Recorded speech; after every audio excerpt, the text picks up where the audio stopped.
있는 분들과 인사 나누겠습니다. 사랑합니다. 축복합니다. 우리 2023년도 표어가 있죠. 지금 우리가 표어가 좀 내려져 있고 특별 새벽기도에 우리 광고되는 플래카드가 여기에 걸려져 있는데 우리 2023년도 표어는 주보에 있습니다. 주보 정면에 성령의 충만으로 하나님을 예배하는 복음의 일꾼이 되자 이렇게 됩니다. 그래서 제가 앞에 성령의 충만으로 하나님을 예배하는 하면 여러분은 복음의 일꾼이 되자 이렇게 한번 서로 인사 나누겠습니다.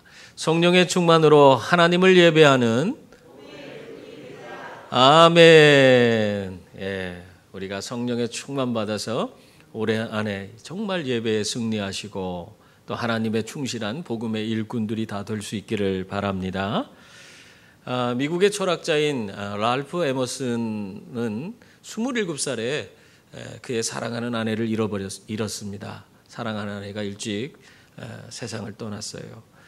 그래서 너무나 큰 상실감에 아주 패인이 되다시피 했는데요. 이가 그러다가 그 상처를 회복하고 또 사랑을 찾아서 두 번째 이제 결혼을 했습니다. 결혼을 했는데 그래서 정말 가정을 아름답게 잘 꾸려가고 있었는데 그러다가 어렵게 귀한 자녀를 하나 얻었습니다. 근데 그 자녀가 그렇게 힘들게 어렵게 정말 행복한 가정을 꾸리려고 노력하면서 정말 그 소중히 그 자녀를 키웠는데 이 자녀가 2살도 안 돼서 2살 때에 세상을 떠나고 말았어요. 그러니까 이 사람은 도대체 이게 무슨 일인가? 왜 나한테 이러한 엄청난 불행이 닥쳐오는 것인가? 그래서 늘 그런 것이 왜 나한테 닥치는지 고민이 되는 거예요. 그래서 그것을 가지고 일평생 사람의 인생이 무엇이냐? 또 도대체 어떻게 행복할 수 있는지 그것을 가지고 평생 연구하고 또 묵상하면서 지냈다고 합니다.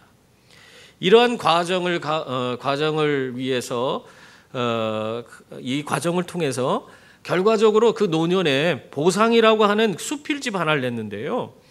이 수필집의 마지막에 이런 문장이 나와 있습니다. 제가 읽어드릴 테니까 한번 잘 들어보세요.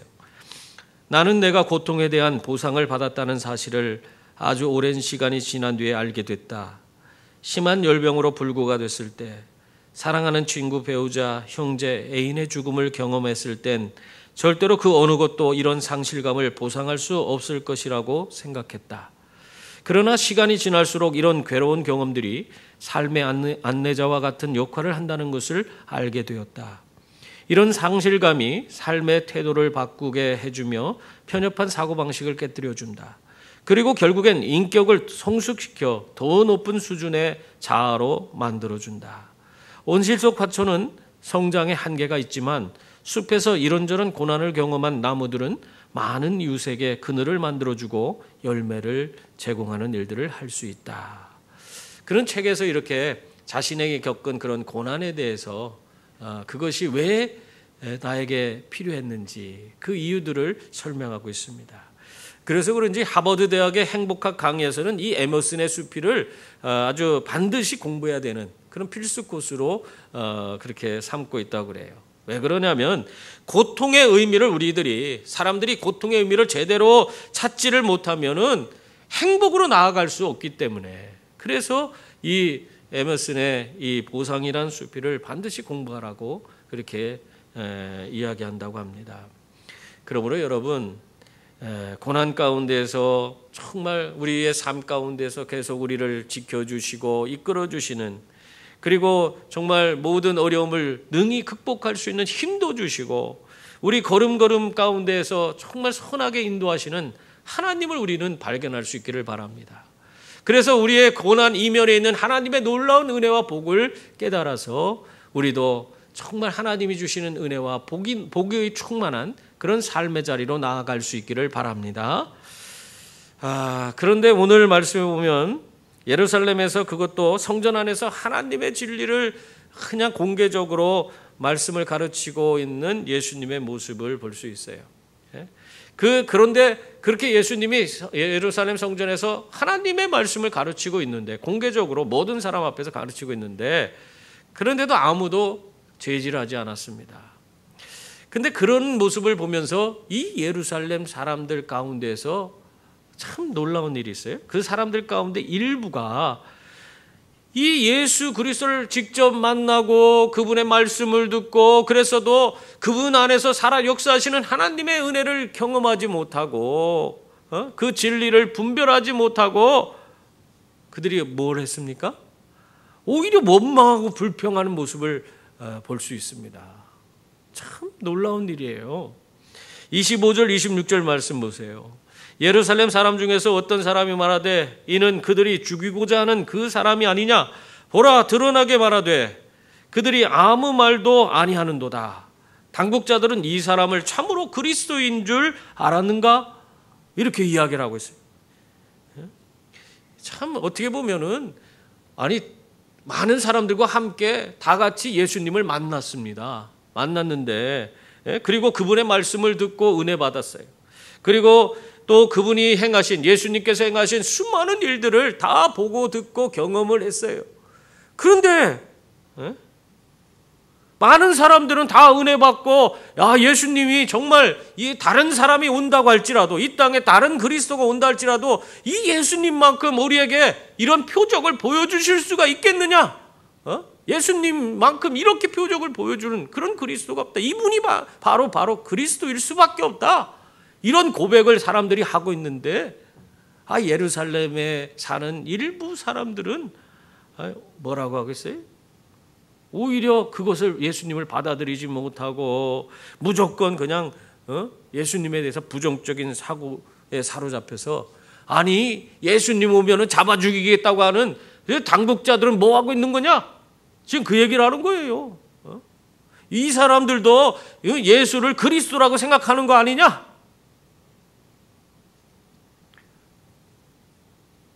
참 어떻게 같은 장소에서 예수님을 만나고 그분의 놀라운 은혜의 말씀을 듣고 그랬는데, 한쪽 사람들은 예수님을 믿고 그 은혜를 받고 그렇게 기뻐하는데 한쪽에서는 오히려 불평하고 불만을 갖고 예수님을 적대시하는 그런 모습으로 나아가는 것입니다. 왜 그러는 걸까요? 영적으로 무지하기 때문에 그런 거예요. 영적으로 무지하기 때문에 예수님이 말씀하시는 진리가 와닿지가 않는 거예요. 예수 그리스도 안에서 살아 역사하시는 하나님이 보이지 않는 것입니다. 많은 사람들이 다 즐거워해도 자신들은 그것을 느끼고 경험할 수가 없기 때문에, 예수 그리스도 안에서 살아 역사하시는 그 진리를 볼 수가 없기 때문에 그들은 거기에서 불평 불만만 하고 있는 것입니다. 아마 우리들이 예수님이 그렇게 말씀하시는 그 성전에 다 올라갔다고 생각해 보세요. 그냥 예수님을 눈으로 직접 보고 그분이 전해주는 말씀을 듣고 그런다면 우리가 얼마나 감격에 사로잡혀 있을 수 있겠습니까? 나는 막 감격에 겨워서 그냥 아마 입을 해 벌리고 침이 입에서 줄줄줄 새도 그것도 모르고 그냥 예수님만 쫓아다니면서 무슨 말씀 더 안 해주시나 그럴 것 같아요. 너무 좋아서. 그런데 영적 무지한 사람들은 그런 기쁨은 누리지도 못하고 오히려 불평불만을 갖고 예수님을 적대하시고, 그리고 예수님을 잡지 않는 사람들에 대해서 적대시하는 그 사람들을 오히려 왜 예수를 잡지 않느냐 하면서 그런 불만을 토로하고 있는 그 모습을 보이고 있는 것입니다. 그래서요, 우리가 정말 기쁨과 감격 속에 은혜 가운데 살길 원한다면 우리가 어떻게 해야 돼요? 우리가 영적인 무지에서 벗어나야 하는 겁니다. 이 영적인 무지에서 벗어나야지, 그래야지 우리가 정말 하나님의 은혜와 복을 누리는, 그리고 하나님이 내 삶 속에서 일하시는 위대한 일들을 경험하면서 날마다 기쁨과 감격 속에 하나님을 찬양하고 하나님께 영광 돌리는 그런 자들이 되는 것입니다. 여러분, 이러한 영적 무지에서 우리가 어떻게 벗어날 수 있겠습니까? 먼저 오늘 말씀을 보면은 내 경험과 지식을 내려놓아야 된다 하는 것을 우리가 찾아볼 수 있습니다. 27절 말씀 보세요. 거기 보면은 사람들이 이렇게 얘기를 하고 있어요. 그러나 우리는 이 사람이 어디서 왔는지 아노라. 그리스도께서 오실 때는 어디서 오시는지 아는 자가 없으리라. 하는지라 그렇게 말하고 있습니다. 이게 지금 뭔 얘기냐면 예수님을 적대시하는 예루살렘 사람 중에 일부가 참 지금 이 예수님에 대해서 이렇게 얘기하고 있는 거예요. 여러분, 예수님을 부정적으로 이야기한다고 해서 그 사람들이요 무식한 사람들이 아니에요. 얼마나 똑똑한 사람인지 이 사람들은 성경에 대해서 잘 알고 있는 거예요. 성경에 예수 그리스도께서 오실 때에는 그 어디서 오시는지 그것을 아는 자가 없다고 쓰여져 있어요. 미가서의 말씀에 있습니다. 예언되어 있어요. 그런 것들을 이것을 다 보고는 그 얘기를 하고 있는 거예요. 어디서 오는지 알지 못하는데 우리는 저 예수가 갈릴리 나사렛에서 왔다는 것을 우리가 알지 않느냐. 그러니까 저 예수는 그리스도일 리가 없다. 그 얘기를 주장하고 있는 겁니다. 여러분, 정말 예수가 그리스도가 아니에요? 아니잖아요. 그리스도가 맞습니다. 그런데도 이들은 예수님에 대한 극히 일부분 아주 적은 지식만을 가지고 예수님을 그렇게 평가하고 있는 거예요. 예수님이 갈릴리 나사렛 출신이라는 것, 그리고 이 예수 그리스도의 부모가, 예수님의 부모가 누구라는 그 정도만 알고, 예수님의 부모가 누구다, 누구의 자식 아니냐, 그 정도만 알고 예수님을 아주 그리스도가 아니라고 그렇게 얘기하는 겁니다. 여러분, 어느 정도는 그 사람들이 객관적으로 그렇게 볼 수도 있다 이렇게 생각해 볼 수 있습니다. 그런데 사실상 그것은 예수님에 대해서 제대로 아는 것이 아닙니다. 예수님은 어떻게 태어나셨어요? 예수님은 이 땅에 오실 때, 예수님 잉태될 때부터 천사장 가브리엘이 와서 그 소식을 전했고 성령으로 말미암아 예수님은 잉태가 됐습니다. 뿐만 아니라 예수님이 실제로 태어나신 곳은 갈릴리가 아니에요. 유대 베들레헴에서 태어나셨어요. 유대 땅에서 오신 분이에요. 뿐만 아니라 그가 베들레헴에 있을 때 이 2살 아래로 헤롯이 다 그 아이들을 죽이고자 했어요. 그때 그 위협을 느낀 그 요셉이 이 아이를 데리고 어디로 갑니까? 애굽으로 내려갔다가 갈릴리로 돌아오면서 갈릴리로 들어갔어요. 이것이 성경에 예언되어 있는 메시아에 대한 예언된 그런 말씀들입니다. 그것이 다 이루어졌다는 사실을, 예수님이 그러한 삶을 이미 거쳐서 지금 이 자리에 왔다는 사실을 그들은 모르고 있는 거예요. 그저 갈릴리 나사렛 출신 아니냐, 그 부모가 요셉이 아니냐, 마리아가 그 엄마 아니냐, 그 정도만 알고 그는 그리스도가 아니다, 그렇게 치부해버리는 겁니다. 근데 사실상은 그 이면에 더 많은 일들이 있었어요. 그건 하나도 모르고 있는 거예요. 자기들이 알고 있는 건 극히 일부분밖에 안 되는데 그것이 전부인 양 생각하고 예수님을 자기 그 경험과 지식으로 그 잣대를 가지고 평가하고 그리스도가 아니라고 그렇게 치부해버리는 그런 오류에 빠져버리고 말았습니다. 여러분, 우리가 갖고 있는 알량한 경험과 지식을 가지고 모든 것을 다 평가하려고 하면은 우리도 마찬가지예요. 이런 우리가 잘못된 판단을 내릴 수밖에 없는 것입니다. 그래서 우리가 영적으로 이 영적 무지에서 벗어나기 위해서는 내 경험과 지식이 전부라는 그 생각을 내려놔야만 하는 것입니다. 두메산골에서 화전민의 딸로 태어나서 농사일만 하던 소녀가 있었어요. 이 소녀가 이제는 좀 내가 도시에 한번 나가봐야겠다 하고 서울로 올라갔습니다. 서울의 상경에서 그 입주 도우미로 어느 부잣집에 입주 도우미로 들어갔어요. 들어가서 이제 첫날 가보니까 집이 으리으리해. 너무너무 좋아요. 마당도 넓고 너무 좋은데 보니까 마당에 풀이 가득해. 너무너무 풀이 많은 거예요. 그래서 나는 일복이 터졌구나, 그렇게 생각하고 있었어요. 그래서 그 집에서 이제 첫날을 보내고 다음 날이 돼서 주인이 이제 출근하고 자기는 집에 있는데 일을 해야 될 것 같으니까 제 생각에 밖에 우선 마당에 있는 풀을 뽑아야겠다. 가서는 열심히 풀을 뽑아요. 근데 이 풀들이 얼마나 뿌리가 질긴지 정말 손이 부르트도록 해갖고는 그 풀을 다 뽑았어요. 그걸 하루 종일 뽑았더니 오후 4시쯤 돼서 그 풀을 다 뽑을 수 있었어요. 그래서 이제는 풀을 다 뽑고 정리 다 했으니까 주인님이 오면은 나를 칭찬해 주겠지 하고 이제 주인을 기다리고 있었어요. 퇴근하고 주인이 돌아왔습니다. 와서는 어떻게 됐을까요? 깜짝 놀랐어요. 이거 누가 그랬어? 누가 그랬어요? 이게. 그래서 주인님, 제가 풀이 너무 많아서 다 뽑았습니다. 했더니 주인이, 야, 이것은 잔디야, 잔디. 풀이 아니고 잔디 일부러 심어놓은 건데. 그래갖고 오히려 칭찬받으려고 했는데 홈구멍만 나고 눈물만 흘리게 됐다고 하는 그런 이야기가 있어요.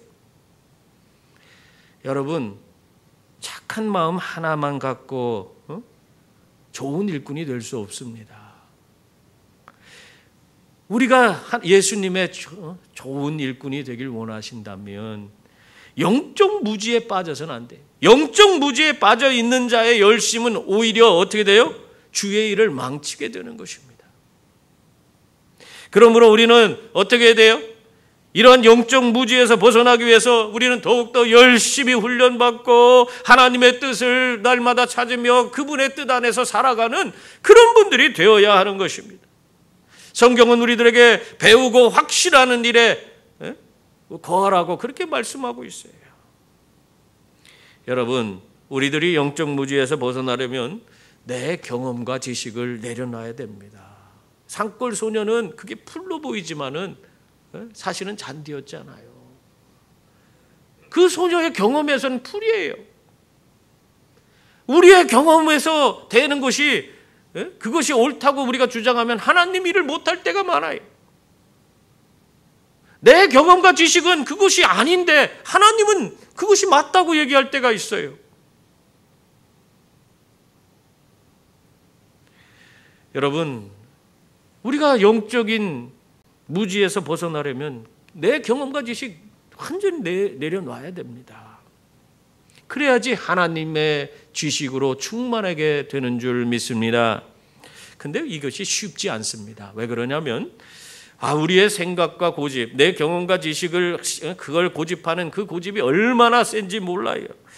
아무리 성경이 그것이 아니라고 이렇게 얘기하고 성경에 보니까 이렇게 하는 것이 맞습니다. 성경에 이렇게 기록되어 있습니다. 그러면 뭐라고 하는지 아세요? 성경 맞습니다. 그런데 나는 아니에요. 성경은 맞는데 자기는 아니래. 그게 무슨 말입니까?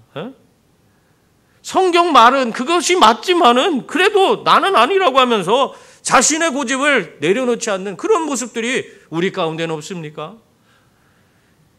그러면서 자신은 자기 생각대로, 자기 고집대로 그것을 꺾지 않고 그것을 가지고 신앙생활하면서 신앙생활 잘한다고 자기는 생각하고 있어요. 하나님 뜻대로가 아닌 자기 고집대로 신앙생활하는 것이 그것이 신앙생활 잘하는 것입니까?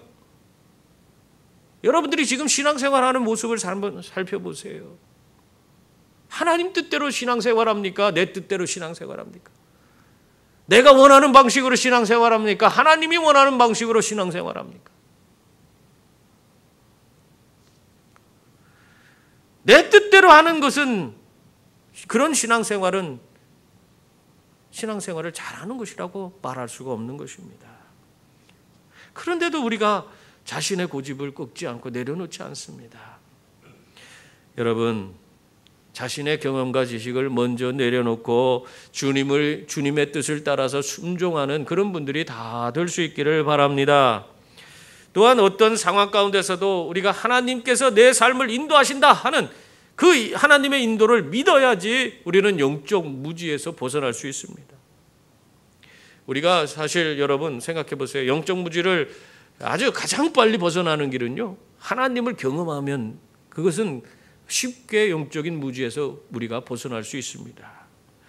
하나님을 경험하면요, 우리 눈에 이 비늘 같은 것이 떨어져 나갑니다. 그래서 정말 하나님께서 오늘도 살아 역사하시고 내 삶 속에서 오늘도 역사하실 수 있는 분, 내 삶을 바꾸고 변하실 수 있는 분, 그분이 나를 통해서 하나님의 위대한 일들을 이룰 수 있는 그런 분이다 하는 사실을 우리가 믿을 수가 있는 거예요.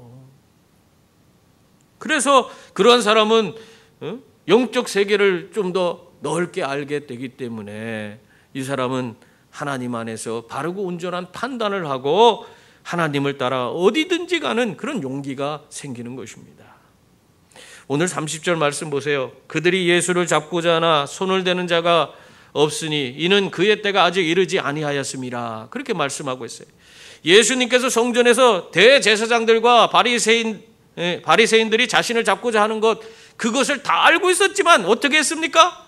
거기에서 굴하지 않고 담대하게 하나님의 말씀을 전하기 시작합니다. 천국 복음을 그들에게 전하고 그들과 그릇된 잘못된 것들을 바로잡아 주시고 깨닫게 하시고 그런 일들을 하셨어요. 자기를 잡고자 한다는 사실을 알고 있었는데도 그것에 대해서 두려워하지 않고 담대하게 모든 일을 감당한 겁니다. 왜 그랬습니까? 하나님께서 자기를 인도하시리라 하는 것을 믿었기 때문에 그렇습니다. 그래서 그런지 오늘 말씀해 보면은 잡으려던 사람들, 잡아야 된다고 하는 사람들은 많지만은 예수님 앞에 손대는 자는 없었다. 성경은 그렇게 말하고 있습니다. 여러분, 왜 예수님께 손을 대지 못한 겁니까? 오늘 성경은 아직 그의 때가 이르지 아니하였기 때문이라 그렇게 말씀하고 있어요. 이 말은 예수님께서 아직 붙잡혀서 고난받으시고 십자가에 달려 돌아가시는 그런 하나님의 구속사의 위대한 일을 이루실 그런 때가 아직 이르지 아니하였다, 그 말을 하는 것입니다. 성경에서는 그걸 얘기하고 있는 거예요. 그래서 사람들에게 잡히지 않으신 거라는 것입니다. 사실 그래도 우리가 어거지로라도 잡으려고 하면 잡을 수 있지 않겠습니까? 그러나 하나님께서는 절대로 그런 일이 일어나지 않도록 그렇게 만드실 수 있는 분이십니다. 그러니까 하나님께서 강권적으로 역사하셔서 친히 사람들의 그 잡고자 하는 마음을 다 가로막고 하나님께서 예수님을 지켜주고 보호하시고 그 걸음을 인도하셨다 하는 것을 우리는 알 수 있는 거예요. 여러분, 세상에서 모든 일을 내 마음대로 다 할 수 있을 것 같습니까? 그러나 사실상 우리가 내 마음대로 다 되는 게 없어요. 우리에게 주어진 모든 일들 하나하나마다 우리가 정말 하나님께서 우리에게 허락하시지 아니하시면 우리 그 모든 걸 이룰 수가 없는 것입니다. 그래서 우리는 먼저 우리 인생 가운데서 가장 먼저 해야 될 일이 하나님을 바라보는 거예요. 하나님께서 원하시는 것이 무엇인지 그분께 내 인생을 맡기고 그분을 따라서 믿음으로 살아가야 되는 것입니다. 그러면 오늘도 살아 역사는 하나님께서 내 삶에서 위대한 일들을 이루어 가시는, 하나님이 나를 위해 예비해 놓으신 그 모든 것을 나에게 보여주시고 깨닫게 하여 주시고 하나님 주시는 그 풍성한 은혜를 누리도록 만들어 주시는 것입니다. 조그만 섬유 업체를 인도하는 그런 집사님이 한 분 계셨는데, 그 집사님이 IMF 때 부도 맞아서 회사를 정리하게 됐습니다. 부도 맞아서 이게 다 이제 회사를 다 털어먹고 나니까 주변에 그렇게 함께 열심히 하자고 하던 그런 같이 이렇게 사업 파트너로 하던 그런 친구도 어느 날 그냥 자기 곁을 떠나버렸어요. 그리고 자기가 갖고 있던 그런 명예나 또 신용도나 또 자기가 갖고 있던 재물도 다 사라져버렸어요. IMF 맞아서 그냥 다 날려버렸어. 아무것도 남은 게 없어요. 심지어는 자기가 힘들고 어려울 때 도움을 요청하려고 친구들한테 전화를 해도 그 많던 친구들이 하나도 전화도 안 받아요. 완전히 친구들로부터도 외면받는 그런 사람이 되었습니다. 그러다 보니까 모든 것이 너무나 답답하고 괴롭고 낙심이 돼서 이 사람이 굉장히 힘들어하고 있었어요. 그러면서 하나님 앞에 기도했어요. 하나님, 난 어떡하죠? 모든 이들이 나에게 다 등 돌렸습니다. 난 어떡하죠? 그러니까 하나님께서 그때 그에게 말씀해 주셨습니다. 뭐라고 했냐면, 아직 너에게는 가족이 있지 않냐? 그리고 교회에 우리 성도들이 있지 않냐? 그들과 함께 기도하라. 그렇게 말씀하시더래요. 그래갖고 자기는 다 자기를 외면한 그런 상태에 있었는데, 그래도 나에겐 가족이 있구나. 우리 나와 함께 하고 있는 우리 교회, 우리 성도들이 나를 위해서 기도해 줄 수 있는 그 성도들이 있구나. 그걸 깨닫고 교회에 와서 자기의 문제를 이야기하고 하나님의 도우심을 구하는 기도를 중보기도 해달라고 부탁하고 함께 기도하기 시작했습니다. 그렇게 했을 때 놀랍게 이 집사님에게 새로운 공장을 운영할 수 있는 그런 터전이 새롭게 그에게 허락됐습니다. 그래서 다시 재기할 수 있는 길이 열린 거예요. 그러면서 이 사람이 이런 고백을 합니다. 하나님께서 이런 모든 과정, 모두가 나를 외면하고 나를 저버린 그때에도 하나님께서는 나를 인도하셨습니다. 그래서 나에게 새로운 길을 열어주시고 나에게 이렇게 재기할 수 있는 길을 인도해 주셨습니다. 여러분, 우리들의 절망 가운데서 우리를 건져주실 분이 누구십니까? 하나님이세요. 나를 나보다도 잘 아시고 내가 나아갈 그 바른 길, 온전한 길, 그걸로 인도해 주실 분이 누구십니까? 우리 하나님이세요. 세상 사람들은 다 나를 버려도 나를 끝까지 놓지 않으시고 나를 인도해 주실 분이 하나님이세요. 나에게 구원과 영생과 천국을 주실 수 있는 분도 하나님이십니다. 그러므로 여러분, 하나님의 인도하심을 믿으시고 하나님 손 꼭 붙들고 한 걸음 한 걸음 주님을 뒤따르며 살아가는 귀한 분들이 다 될 수 있기를 바랍니다. 그리고 또한 우리가 영적 무지에서 벗어나기 위해서는 정말 모르는 것, 내가 정말 깨닫지 못하는 것들을 가지고 하나님 앞에 의뢰를 하는, 먼저 하나님 앞에 의뢰하는 그런 분들이 되셔야 합니다. 오늘 보면은 예수님께서는 자신을 잡으려는 그런 사람 앞에서 거리낌이 없으셨어요. 하나님의 인도하심을 확실히 믿었기 때문에 그렇습니다. 그러면서 예수님이 뭐라고 하셨어요? 자신 있게 사람들에게 내가 너희와 함께 조금 더 있다가 나를 보내신 이에게 돌아가겠노라, 그렇게 말씀하셨습니다. 하나님께서 그 삶을 인도하고 계시다 하는 사실을 믿지 못했다면 이 자신을 잡으려고 사람들이 지금 계속 자기를 잡으려고 하는데 그런 상황 가운데에서 어떻게 편안히 하나님의 복음을 전하고 그렇게 담대한 그런 모습을 보일 수 있었겠습니까? 하나님의 인도하심을 예수님은 믿었기 때문에, 신뢰했기 때문에 그런 모습을 보인 것입니다. 그러면서 이 하나님의 인도하심 가운데서 조금 더 있다가 하나님께 돌아가겠다고 말씀하신 예수님께서 한마디 더 하셨죠. 그게 뭐냐면 34절 말씀이에요. 너희가 나를 찾아도 만나지 못할 터이요 나 있는 곳에 오지도 못하리라, 그렇게 말씀하고 있습니다. 이 말을 하니까 영적으로 무지한 사람들은요, 이게 무슨 뜻인지 알지 못해요. 깨닫지 못합니다. 그래갖고는 서로 자신들끼리 막 이 얘기 저 얘기 하면서 이 말씀의 진위가 무엇인지를 막 추측해 나가는 거예요. 엉뚱하게 그 모든 것을 추론하고 있는 그 모습을 우리는 오늘 말씀에서 발견할 수 있어요. 35절 36절 말씀이 그 말씀 아니에요? 이에 유대인들이 서로 묻되 이 사람이 어디로 가기에 우리가 그를 만나지 못하리요? 헬라인 중에 흩어져 사는 자들에게로 가서 헬라인을 가르칠 터인가? 나를 찾아도 만나지 못할 터이요 나 있는 곳에 오지도 못하리라 한 이 말이 무슨 말이냐 하니라. 자기들이 이해가 되지 않는 거예요. 영적으로 무지하니까 예수님이 이 말씀을 해도 그것이 무슨 뜻인지 와닿지도 않고 이해도 되지 않는 거예요. 그러니까 그냥 자기들 추측대로 이 얘기 저 얘기를 해보는 겁니다. 그것이 또 옳은 것처럼 생각하고 따르는 그런 사람도 있겠죠. 여러분, 영적인 무지는 우리의 삶을 이렇게 혼란스럽게 만듭니다. 하나님의 뜻을 우리가 온전히 분별하지 못하다 보니까 이것도 괜찮은 것 같고 저것도 괜찮은 것 같고 이것도 되는 것 같고 저것도 되는 것 같고 그리고 이것도 하고 저것도 하고 이렇게 방황하다가 어떻게 합니까? 괜히 인생만 낭비하고 아무런 열매도 맺지 못하는 그런 삶을 살아갈 때가 있는 것입니다. 영적 무지한 자들의 삶이 그래요.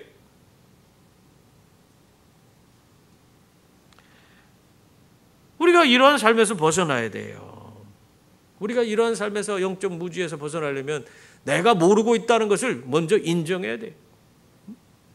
내가 모른다는 것을 인정할 때 우리는 새로운 것을 담을 수 있는 그런 상태가 되는 것입니다.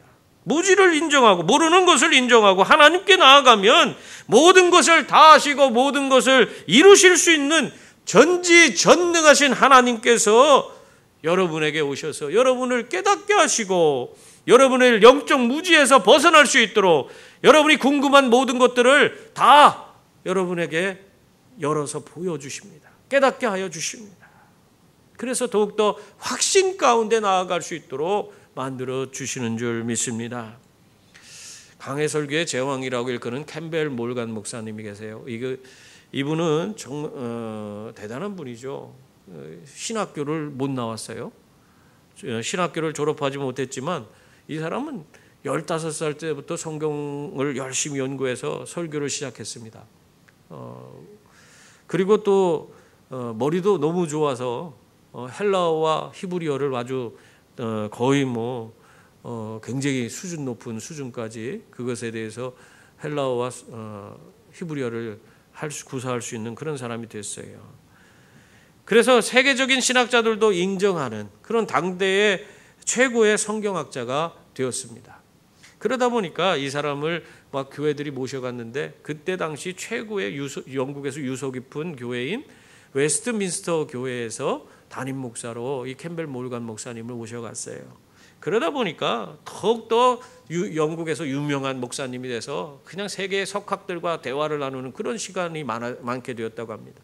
찰스 다윈하고도 이야기를 나누고, 그리고 무신론자인 토마스 헉슬리하고도 대화를 나누게 되고, 그런 과정 가운데서 이 목사님이 영성이 더 깊어진 게 아니라 성경에 대한 의구심이 생기더래요. 이 무신론자들하고 자꾸 대화를 나누다 보니까 심오한 그런 지식의 세계가 있잖아요. 그러다 보니까 자기도 모르게 성경에 대해서 의구심이 드는 거예요. 그래서 이 신앙의 위기감을 느낀 이 캠벨 몰간 목사님이 그 웨스트민스터 교회에서 하던 설교 사역을 모두 중단하고, 그리고 잠시 성경 한 권만 가지고 골방으로 들어가서 성경을 가지고 묵상하기 시작했습니다. 이 캠벨 몰간 목사님이 그 당시 심정을 이렇게 얘기하고 있어요. 나는 더 이상 성경을 확신할 수 없게 됐다. 그러나 성경이 하나님 말씀이라면 내가 편견 없이 성경을 대하기만 하면 분명히 내 영혼에 확신을 심어줄 것이다. 이렇게 의구심이 들었던 이 캠벨 몰간 목사님이 골방에 들어가서 성경 붙들고 열심히 묵상하고 하나님께 기도하기 시작했는데, 나중에 정말 하나님께서 그에게 확신을 주셨어요. 이렇게 고백합니다. 마침내 성경이 나를 찾아왔습니다. 하나님이 나에게 확신을 주셨습니다. 이런 과정을 통해서 이 목사님은 당대 최고의 강해 설교가라고 지칭되는 위대한 그런 분이 되셨습니다. 여러분, 이런 대단한 목사님도 성경에 대해서 의구심이나 이해가 되지 않고 받아들이기가 어려운 그런 부분이 있었다는 거예요. 우리들도 그럴 수 있어요. 그러면 어떻게 됩니까? 우리들도 하나님께 나아가야 돼요. 내가 모르는 것, 이해되지 않는 것, 교회에서 우리가 행하는 모든 것들 이해되지 않고 납득되지 않는 그런 부분이 있을 수 있어요. 그렇다고 그냥 혼자 불만 갖고 난 내가 나가버리면 그만이지, 안 나가면 그만이지, 이렇게 생각하면 안 되는 거예요. 하나님 앞에 왜 그런 일이 나에게 주어졌는지, 이것이 무엇인지 나를 깨닫게 해달라고 이렇게 하나님 앞에 나가서 그것에 대해서, 모르는 것에 대해서 의뢰하는 그런 분들이 되셔야 합니다. 그럼 반드시 하나님께서 여러분에게 깨닫게 하셔서 영적인 무지에서 벗어날 수 있도록 만들어주시는 줄 믿습니다. 사랑하는 성도님들, 영적 무지는요, 예수님이 곁에 있어도 예수님을 알아보지 못하게 합니다. 또한 하나님의 뜻을 따라 살 수 없도록 그렇게 만들어 갑니다. 그러므로 내 경험과 지식을 우리는 완전히 내려놓고 내 삶의 모든 것을 하나님께 맡겨서 하나님이 나를 인도하시도록 그 하나님의 인도하심을 받아서 하나님 뜻을 이루며 사는 그런 분들이 되셔야 합니다. 그리고 철저히 하나님께 모든 것을, 내가 의문하고 모르는 것들을 의뢰함으로 말미암아 하나님이 주시는 그 확신을 얻어서 담대하게 세상을 이기고 하나님의 위대한 일에 동참하시는 저와 여러분이 다 될 수 있기를 주님의 이름으로 축원합니다. 기도하겠습니다.